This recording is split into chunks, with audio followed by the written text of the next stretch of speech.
สบายดีบรรดาทานจะมาซึบเตอร์เผยเพมบุตรอธิบายประมวลกฎหมายแพงซึ่งจะมาลงลึกในมาตรา174ขั้นตอนการหย่าร้างโดยความสมัครใจผัวเมียที่มีจุดประสงค์หย่าร้างการด้วยความสมัครใจต้องเฮ็ดคำร้องขอหย่าร้างโดยส่งหน้าพ่อแม่เฒ่าแก่ทั้งสองฝ่ายพร้อมโดยพยานอย่างน้อย3คนแล้วยื่นต่อในบ้านวันพวกตนอาศัยอยู่เมื่อได้รับคำร้องขอหย่าร้างนั้นแล้วในบ้านต้องศึกษาอบรมให้ผัวเมียคืนดีกันถ้าว่าพวกเกี่ยวบ่สมยอมคืนดีกันในทันใดก็ต้องให้เวลาไปค้นคิดภายในกำหนดเวลา3เดือนภายหลังที่ผัวเมียได้ค้นคิดและบ่ตกลงคืนดีกันแล้วในบ้านต้องเฮ็ดบันทึกการหย่าร้างแล้วส่งให้เจ้าหน้าที่ทะเบียนครอบครัวเมืองเทศบาลนครเพื่อจดทะเบียนการหย่าร้างแล้วออกใบหย่าร้างให้คู่ผัวเมียผู้ละฉบับเพื่อเป็นหลักฐาน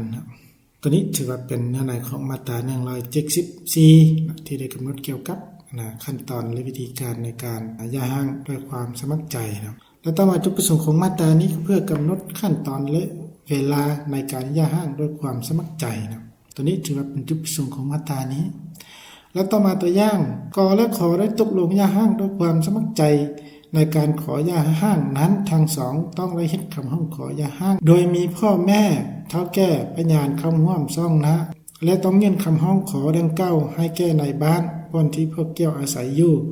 เมื่อได้รับคำร้องขอแล้วในบ้านก็จะศึกษาอบรมให้ผัวเมียคืนดีกันและให้เวลา3เดือนแก่พวกเกี่ยวในการคุ้นคิดเมื่อผ่านไป3เดือนหากผัวเมียบ่สามารถคืนดีกันได้แล้ว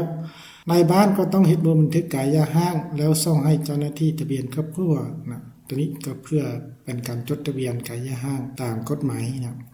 ฉะนั้นการเผยแพร่มาตรา174มหาดนี้ก็ได้สิ้นสุดลงเพียงเท่านี้ขอบใจ